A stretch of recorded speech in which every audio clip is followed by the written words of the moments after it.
నమస్కారం. హిందూ సంప్రదాయంలో పరమశివుడు మహాదేవుడు, మహాకాలుడు, ఆదియోగి, త్రిమూర్తులలో సృష్టికర్త బ్రహ్మ, పరిరక్షకుడు విష్ణుతో పాటు సంహారకర్తగా శివుడు విశ్వ సమతుల్యాన్ని కాపాడతాడు. నలుపు జటాజూటం, నుదుటిపై మూడవ నేత్రం, కంఠంలో నాగాభరణం, చేతిలో త్రిశూలం. ఈ రూపాలన్నీ శివుని అనంతత్వాన్ని సూచిస్తాయి. కానీ ఒక సున్నితమైన ప్రశ్న మనసును తట్టుకుంటుంది. పరమశివుడు తల్లిదండ్రులు ఎవరు? శివపురాణం వంటి పురాణాలలో శివుడు స్వయంభూ, తానే తనకు కారణమైనవాడు అని చెప్పబడింది. ఇతర దేవతల మాదిరిగా శివుడు జన్మించినవాడిగా కాక కాలానికి అతీతంగా ఉన్న అనాది తత్వంగా వర్ణించబడతాడు. అంటే ఆయనకు సాధారణ అర్థంలో తల్లి తండ్రి లేరు. ఒక ప్రసిద్ధ గాథ ప్రకారం బ్రహ్మ విష్ణువుల మధ్య ఎవరు శ్రేష్ఠుడు అనే వివాదం చెలరేగింది.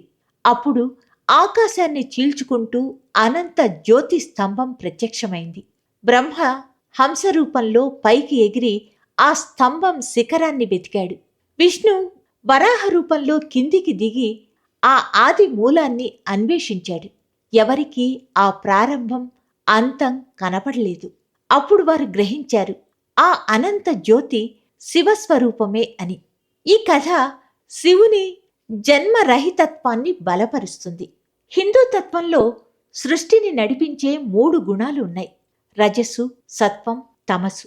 ఇవి వరుసగా బ్రహ్మ, విష్ణు, శంకరుల రూపాల్లో వ్యక్తమయ్యాయని వివరణలు ఉన్నాయి.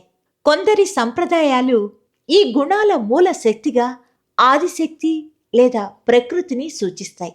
ప్రకృతి సమస్త సృష్టికి తల్లి. ఈ దృక్కోణంలో శివుడు కూడా ఆ విశ్వశక్తి నుంచే వ్యక్తమయ్యాడని కొందరు భావిస్తారు. అయితే ఇది తత్వార్థ వివరణ మాత్రమే. శివుడు కాలానికి అతీతుడని మూల నమ్మకం మారదు. ఒక ఉపాఖ్యానం ఇలా చెప్తుంది: ఒక ఋషి శివునిని అడిగాడు, మీ తండ్రి ఎవరు? శివుడు చెప్పాడు, బ్రహ్మ నా తండ్రి. మరి తాత? విష్ణువు నా తాత. మరి ముత్తాత? నేనే నా ముత్తాత. ఈ సంభాషణ శివుని చక్రాకార స్వయంపూర్ణ స్వభావంను ప్రతిబింబిస్తుంది. ఆయనే కారణం, ఆయనే ఫలం.